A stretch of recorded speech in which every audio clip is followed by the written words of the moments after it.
One of the most famous civilizations in world history is, without a doubt, the Greek city-states, providing the world with some of its most rich and developed culture at that time. Even today, the Greeks are studied for their relatively advanced society, despite the time. Welcome to History Simplified, and today we'll be presenting you with the rise of the ancient Greek civilization, rise and fall of ancient. Don't forget to subscribe to our channel and to turn notifications on for more videos like today. Without further ado, let's begin. Greek has been repeatedly described as a fallen and yet somehow immortal society because of its incredible cultural impact, most of which is still felt today. Through most of its history, Greece was poor in the classical area, though Greece was incredibly populated and very urbanized. Many surprisingly healthy Greeks lived in remarkably big houses and worked for high wages at specialized occupations. Middle-class spending drove sustained economic growth, and classical wealth, producing a stunning cultural effervescence lasting hundreds of years. However, Greeks' height was only reached classical period during the classical period. Despite experiencing what was once known as the Greek miracle, they were defeated and their glory brought to an abrupt end. When we're talking of ancient Greece, we're actually referring to two very broad and important periods in the history of this country. First, we have the classical age from 480 to 323 BC, and then we have the year 700 to 480 before Christ. These were mostly known for art, architecture, and philosophy.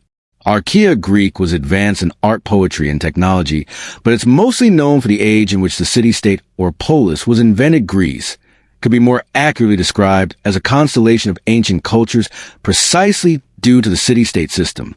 Yes, Greece wasn't just a place. It was actually several intertwined cultures under the same banner, though all of them had their own ruling system and politics between each other. Concepts such as colonialism, democracy, and military strategy can be traced back to origins at early Greek history.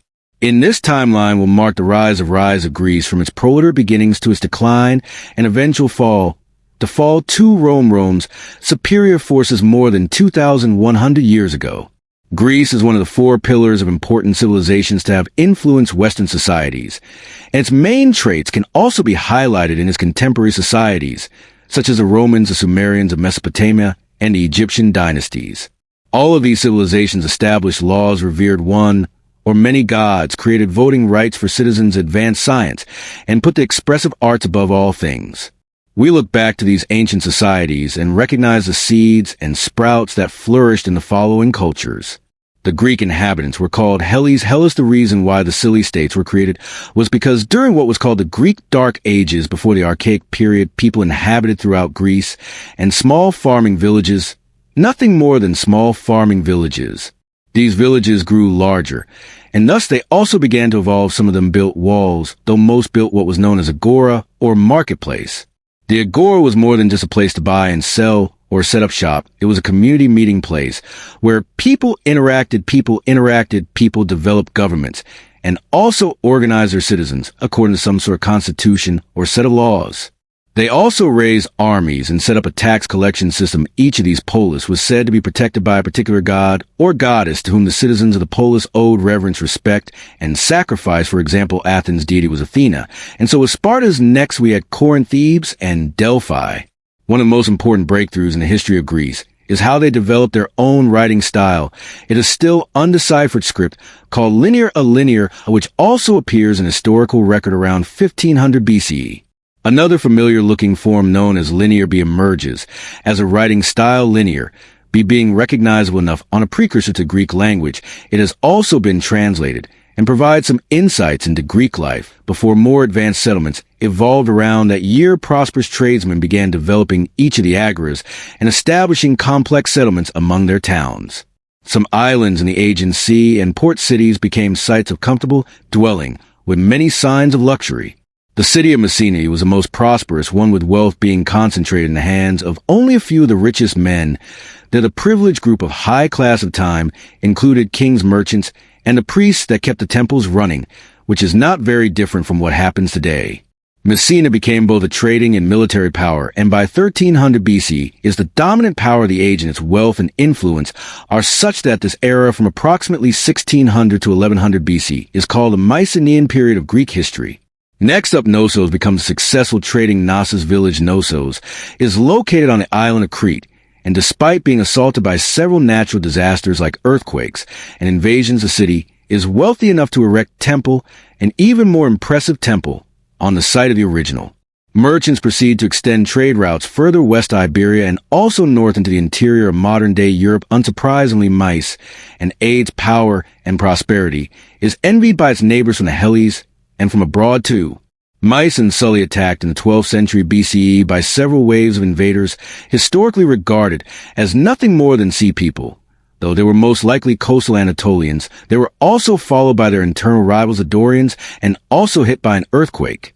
Wow, quick fun and interesting fact: the reason why there are so many earthquakes in Greece is because the northern Aegean Sea and mainland Greece both rest active fault lines on active fault lines that have across several millennia caused tens of thousands of tremors and quakes. There's also evidence that Greeks might have considered earthquake-scarred zones. As blessed by the gods, they've also repeatedly rebuilt the same spots where earthquakes destroyed important structures. Athens, which is an ally of Mycenae, escaped destruction around the time, and by 900 BC, it increased in influence by encouraging non-Dorian Greeks to colonize the surrounding cities.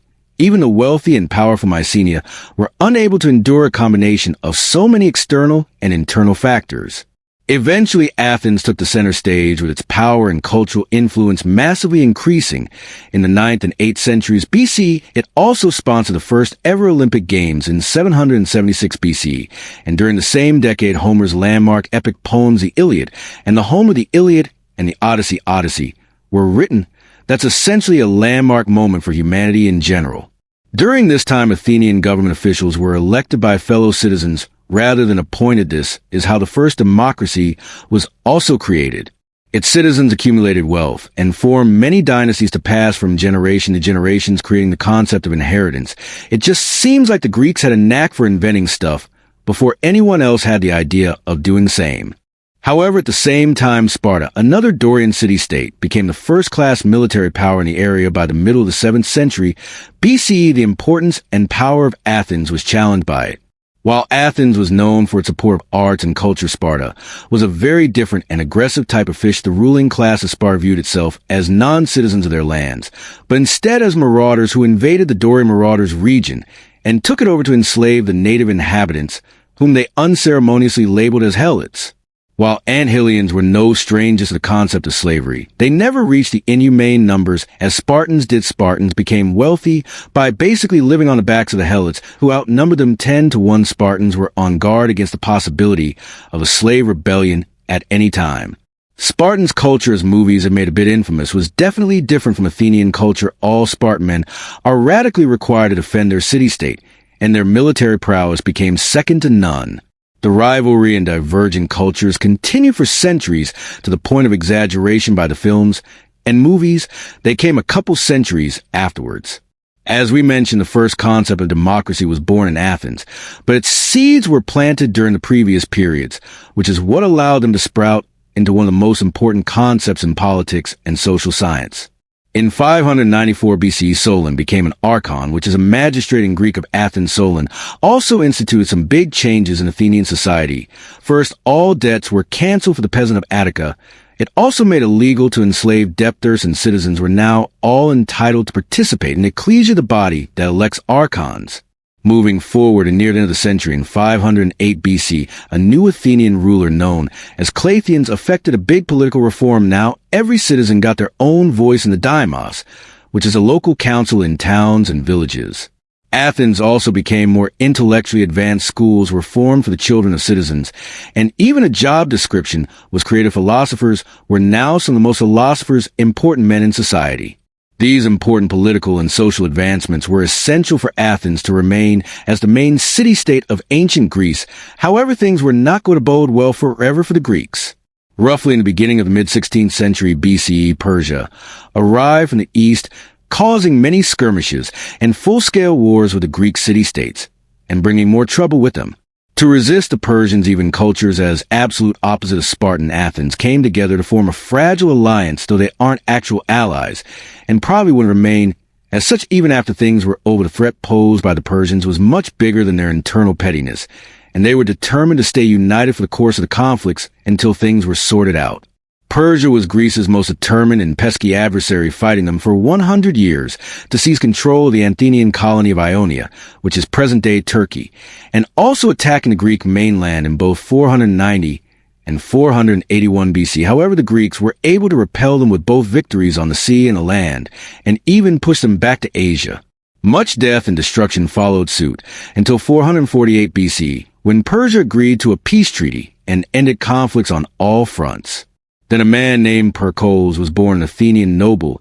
He wasn't totally on board with Athens' pact with Sparta, seeing them more as an adversary than an ally, and was bound to happen. The Helots rebelled against their Helot-rebelled Spartan masters. Athens had lent him a hand and sent a force to assist Sparta, and Sparta outright refused the aid and told them they'd handle the matter themselves. Pericles was completely skeptical of Sparta's intentions and also introduced far-reaching democratic reforms in Athens. He allowed all Athenian citizens to vote and participate in the administration of the state. This brings greater equality and civic involvement to the citizens. A peace treaty was signed, and things were going smooth for a few years, until once more Sparta decided that it needed to be the most powerful city-state, and eventually Athens surrendered to Sparta in 404 BC. However, they spared Athens due to their service to its fellow city-states and their common enemies. Despite being taken over by Sparta, Athens remained a center for education, literature, drama, science, philosophy, and many other paths of education and discovery. So how did Greece fall? It's a combination of things. First Macedon, and then Rome. Macedon, its city-state, gave birth to Alexander the Great. Macedon became the greatest city-state, destroyed Persia by finally destroying Persia and destroying the greater palace of Xerxes at around 330 BC.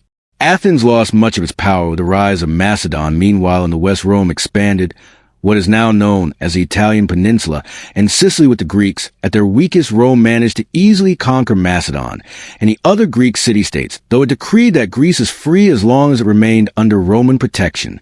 The final nail to Greece's coffin was the destruction of Carthage, destruction of an outpost of Greek influence, and the main successor to Macedon's and Athens' power. Once it was sacked by the Romans, Greece was essentially taken over by the Romans, and thus it fell to them. So what are your thoughts on the rise and fall of the ancient Greek civilization?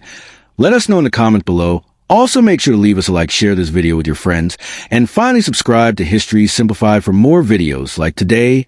We hope you enjoyed it, and we'll see you next time for more.